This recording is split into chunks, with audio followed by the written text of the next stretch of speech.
దేవుని నామ స్తోత్రములు. ఈరోజు దేవుని యొక్క వాక్యంలో నుంచి యెషయా గ్రంథము 40వ అధ్యాయం 31వ వచనం. The prophetical book of Isaiah chapter 40 verse 31.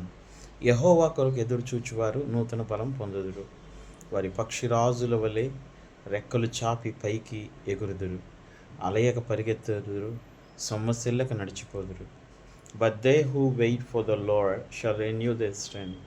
They shall mount up with the wings like eagles. They shall run and not weary.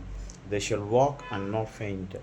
ప్రియ దేవుని బిడ్డలారా, దేవుని కొరకు వేచి ఉండేవారు, దేవుని మీద ఆధారపడేవారు నూతన బలం పొందుకుంటారు. ఆ నూతన బలం ఎటువంటిదంటే, పక్షిరాజు ఏ విధంగా అయితే మరలా నూతన బలాన్ని పొంది ఎత్తుకెగురుతుందో అదే రీతిగా దేవుని నమ్ముకున్న నీవు ఒకవేళ ఈరోజు బలహీనంగా ఉండొచ్చు, నువ్వు నూతన బలాన్ని పొందుకోబోతున్నావు.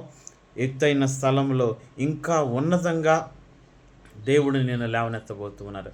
అదేవిధంగా చూస్తే నువ్వు పరిగెత్తినా, నువ్వు నడిచినా అలసిపోవు, సొమ్మసిల్లవు. దేవుడు అటువంటి గొప్ప బలమును దేవుడు నీకు అనుగ్రహించబోతున్నాడు. దేవుడి మాటలు దీవించి ఆశీర్వదించునుగాక. ఆమేన్.